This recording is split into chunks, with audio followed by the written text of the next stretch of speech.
Marinero, the Sick Podcast. I spoke with an NHL scout a couple of days ago about a Montreal Canadiens prospect. He gave me his opinion. He disagreed with the opinion of many, but now one of the best players in the National Hockey League has weighed in. What did he have to say? Two different opinions. Who will be right? Only time will tell. We'll discuss it. And one Montreal Canadien is on pace to pick up the same amount of points as one NHL player who's gone on to have a pretty good career. Who am I talking about? I talk about those subjects coming up on the Sick Podcast. Turn up your volume. Because you're about to listen to The Sick Podcast with Tony Marinero. The sickest Montreal Canadiens podcast. And now a 24th Stanley Cup banner will hang from the rafters of the famous Forum in Montreal. The Canadiens win the Stanley Cup. Sports entertainment like no other. Brought to you by 8.6 Beer, intense by nature. And La Cage. If the last time you went to La Cage was when the Habs won the Cup, it's time you went back to La Cage. The menu will surprise you. Marinero, the Sick Podcast. After watching Italy fail to qualify for a second straight World Cup, chances are I'm going to have a couple of these on the weekend and maybe through the summer and probably when the World Cup actually takes place in Qatar, starting on the 21st of December. Starting on the 21st of November and ending on the 18th of December. But anyway, maybe a little bit on that a little bit later. Past 24 hours has not been easy on me. So the Sick Podcast is brought to you by 8.6 Beer, intense by nature. The beer for those who follow their instinct and live their passions in order to make their mark. And La Cage. The last time you went to La Cage was when the Habs won the Cup. It's time you go back to La Cage. The menu will surprise you. Well, I went to La Cage several times now, and you know when is the next time I'm going to be going back? It's going to be on Saturday, March 26th, when the Montreal Canadiens host the Toronto Maple Leafs. And if you're looking for a place to watch the game, why not the best sports bar in the city, in the province, and arguably in the country? My favorite, La Cage. And I'm going to be at La Cage de Carrie on Rue des Jockeys, and I'm going to be there with our sick team, behind the scenes, producers and contributors and reporters and writers and everything. And so if you're looking for a place to watch the game, come out. We're going to have some prizes and you'll get to meet us and hang out with us. And if you want to RSVP, which you should, because chances are it's going to be sold out, you should do so by calling La Cage de Carrie as soon as you can. All right, okay. Let's talk about the Montreal Canadiens, who on Thursday night lost to the Florida Panthers. And once again, it was a very close and it was a very entertaining game. A game that saw the Montreal Canadiens lose by a score of 4-3. A game that saw Marty St. Louis pull his goalie with 5 minutes left, down a couple of goals. And for whatever reason, there's some criticism in terms of that coaching decision. Folks, I don't get it. I don't understand. If you're criticizing the move, what's the problem here? They are arguably the worst team in the National Hockey League, or the second worst team in the National Hockey League, or the third, whichever way you want to see it, okay? They're one of the three worst teams in the National Hockey League, all right? They're not making the playoffs. That's it. Forget about it. It's over. So what do you have to lose? You're down a couple of goals. There's 5 minutes left, and you want to go up by two men because you need 2 goals. I don't get it. Had he not done it, we would have said, why didn't he do it? They're not making the playoffs. They're one of the worst teams. And is he scared to give up an empty net goal? So for that, I tip my hat. If anything, if there's some criticism, look, the Canadiens got caught with too many men on the ice again last night. So they were pushing to tie the game. And unfortunately, they took a penalty for too many men on the ice. I think it's the second one in the last week or whatever it is. Folks, it's normal. You have a head coach who's told you himself that he doesn't have a lot of coaching experience, as you know, and he's going to make mistakes. And sometimes the game goes a little bit fast and stuff like that. And when it happens in a lost season, it doesn't matter. It's a learning experience and it's a growing experience. But anyway, so that's out of the way. And what I wanted to talk to you about more so than anything else today is that the Canadiens acquired Justin Barron and a second-round pick from the Colorado Avalanche in return for Artturi Lehkonen, of course, on Monday, which was trade deadline day back on the 21st. And I spoke with a scout a couple of days ago, and I asked him about Barron. And the scout said to me, he said, I think some people are pumping Barron's tires too much. Is he good? Yeah, he's good. He's a very good skater. He has good size. He has an NHL profile, but he has average puck skills.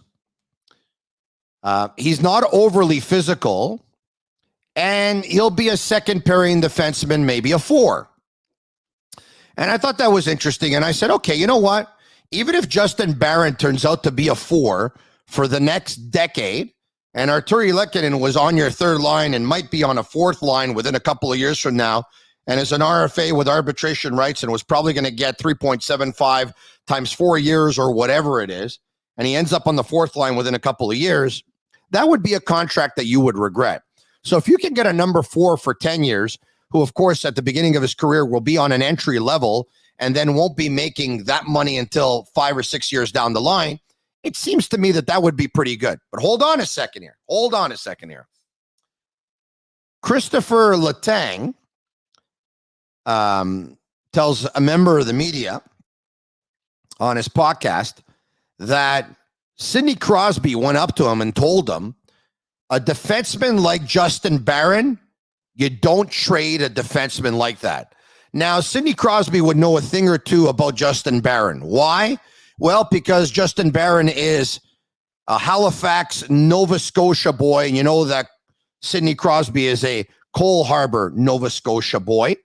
Also because they trained together in the off season, be it on ice, be it off ice, and he knows a thing or two about Barron in that regard.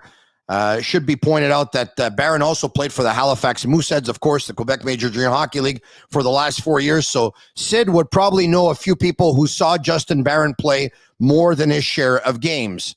And is Sidney Crosby just saying that because he's going to bat for a fellow Nova Scotian? Maybe. Is he saying that because he trains with him in the off season, and so there's a personal friendship there? Maybe. Or maybe he saw him play the 7 games with Canada at the World Junior Under 20 Championships. Or maybe it's when he saw him in training, he saw that this guy trains very seriously and very professionally, and that when he plays hockey, he plays really good, and that he's a real good skater. Anyway, so for now, it's one scout versus one of the best players in the National Hockey League, arguably one of the greatest of all time. I have him at number 3 on my list of players that I've seen in my lifetime. So I never saw Bobby Orr play, okay? So I'll have Gretzky at 1, Lemieux at 2, and Sidney Crosby at 3. That's my top 3 list. So it's encouraging. Sidney Crosby to go up to one of his teammates to tell him, Colorado's going to regret that. You don't trade a defenseman like Justin Barron. That's pretty positive. All right, so that's the good news for this Friday. The other piece of good news, there's a Montreal Canadien that's producing at the same rate as another player. As a matter of fact, the player that you saw in Thursday night's hockey game, he plays for the Florida Panthers, and he was arguably the best player on the ice. His name, Jonathan Huberdeau. So listen to this. This is pretty scary. Jonathan Huberdeau, after 4 years in the Quebec Major Junior Hockey League, made his way into the National Hockey League. Of course, he was drafted 3rd overall in his draft year. So he starts his NHL career with the Florida Panthers. He's been with the same team. And in 48 games, 14 goals, 17 assists, 31 points. Cole Caufield, in his rookie season, in 1 game more, 1 goal less, 1 assist more, the same amount of points. Now, what has Jonathan Huberdeau gone on to do? Well, I'll talk to you about the last 4 years in particular. 92 points, 78 points, 61 points in 55 games, and 88 points thus far this season. You know, it's not easy to score goals and pick up points in your rookie season. I think Joe Thornton had picked up like 5 points in his rookie season, went on to have a pretty good career. Speaking of which, I know we're not in the playoffs yet, and there's a bunch of teams and a bunch of players I'd like to see win the Stanley Cup, but if you were to ask me today, on Friday, March 25th, Tony, more so than any other team, who would you like to see win the Stanley Cup in 2022? I'm going to go with the Florida Panthers. Why? Because Aaron Ekblad has had a pretty good career. Jonathan Huberdeau has had a pretty good career. Sasha Barkov has had a pretty good career. Ben Sherratt is there. Claude Giroux is now there. Joe Thornton is a part of that organization as well. I couldn't think of more deserving players to win a Stanley Cup. They've had it tough in Florida. They went to one Stanley Cup final in their first year in the National Hockey League, I believe it was, or maybe a couple of years in, and they got swept by the Colorado Avalanche. I think it was a couple of years in. They got swept by the Colorado Avalanche in 4 games, and in the last 2 seasons, they've watched their arch rival Tampa Bay Lightning win the Stanley Cup, back-to-back champs. So today, I'll tell you, more so than any other team, I'd love to see the Florida Panthers win the Stanley Cup. It'd also be another reason to go to Florida on vacation and take in the parade. Why not? Marinaro, if Florida wins the Cup, or there's a player on the Panthers that you like a Jonathan Huberdeau, you want his jersey, sportbuffshop.com for all of your officially licensed sports apparel, and our sick merchandise, Marination is one of them. Use code 615 for 15% off on all of their items. And for manscaped.com, use code SICK20 at manscaped.com for 20% off on all of their items with free shipping. And that includes even the lawnmower number 4, where it's almost impossible to cut yourself if you're shaving the right way with that groomer and that trimmer, of course. All right. I'll end it with this, a quick note on the Canadiens men's national team and on the Azzurri, the Italian national soccer team, who played a World Cup qualifying game, the Italians did, in Palermo, Sicily yesterday. 6th ranked team, defending Euro Cup champions, versus North Macedonia, who I think was ranked 67th. Italy, I think, took the opponent for granted, wasn't as prepared as they should have been. They did have the ball 70% of the game. The shots were 34 or 32-4 for Italy, but actually 4-2 on target. So it's not a big difference there. But the big shot was Tragalski, the striker for North Macedonia. He made it count. Alexander Tragoski, he made it count. A blast after Jorginho let up, and he let him shoot. He looked at the referee and said, I think there's a handball. There was none. Donnarumma was a second getting late to it anyway. Long story short, Italy did not execute in the final third. They were not creative in the final third. They didn't make good runs in the final third. They didn't take good shots in the final third. They didn't finish in the final third. And it hurts me because the Italian national team, of course, is very near and dear to my heart. This is the 2nd straight World Cup that they don't qualify in. It won't be the same watching the World Cup without the Azzurri. But at the same time, I have to say, as much as it hurts me to say it, I'll say it, that when you're playing at home in front of your fans versus North Macedonia, and you have 95 minutes to score a goal and you don't, well, at that point, you deserve to lose. Also, you can say that this qualification, even though they could have advanced yesterday to have one more crack at it versus Portugal on Tuesday, it hurt that Jorginho missed 2 penalty kicks versus Switzerland in 2 games in World Cup qualifying, and that they weren't able to score a goal versus Northern Ireland either. It hurts. As for the Canadiens men's national team, it would have been great to see them win, but they didn't win. They lost by a score of 1-0 to Costa Rica. But I was so proud of them in the loss because after 35 minutes, they were down a man, and they pushed the pace and controlled the play, especially in the second half, and were better than Costa Rica. Unfortunately, Lady Luck was not on their side. They hit a crossbar, they hit a post, and they were close but no cigar. Having said that, the first 3 teams in their group will qualify for the 2022 World Cup.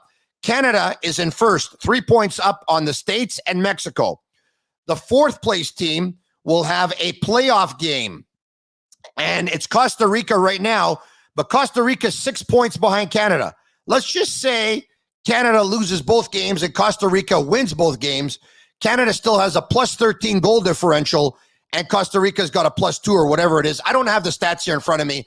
Anyway, it doesn't matter. I'm confident Canada will qualify for the 2022 World Cup. They're going to get to do it in front of their fans. At least I'm going to bet on it. I believe they will. They will win Sunday at BMO Field in Toronto versus Jamaica. And I guess as much as it hurts that the Italian national team is out, the one blessing in disguise is if they would have been in and Canada's going to be in, at that point, all the Idolo Canadians are probably going to be 50-50 in terms of who they're cheering for, 75-25 maybe in favor of Italy or more. Now, they will be 100% invested in the Canadiens men's national team and only that national team. So guess what's going to happen this summer and in August, September, October, and November leading up to the 2022 World Cup in Qatar? All the Idolo Canadians are going to buy one jersey and one jersey only, the jersey of the Canadiens men's national team. And so that's the good that came out of all of this. Anyway, it's all good. Sidney Crosby says you don't trade a player like Justin Barron. Cole Caufield in his rookie season is producing at the same rate as Jonathan Huberdeau, and it's the Canadiens in the Leafs Saturday night. Join me at La Cage de Carrie. I look forward to seeing you. Tell all your friends about this podcast. You can follow us on Facebook, Instagram, and Twitter at The Sick Podcast, and subscribe to our YouTube channel. It's absolutely free. This podcast is sick. I'm Marinaro. Marination, baby. And that's a wrap. Hope you don't miss us too much until next time. Follow The Sick Podcast with Tony Marinaro on YouTube, Instagram, Facebook, Google Play, and Apple Podcasts. The Sick Podcast is brought to you by 8.6, Intense by Nature, and La Cage. If the last time you went to La Cage was when the Habs won the Cup, it's time you went back to La Cage. The menu will surprise you.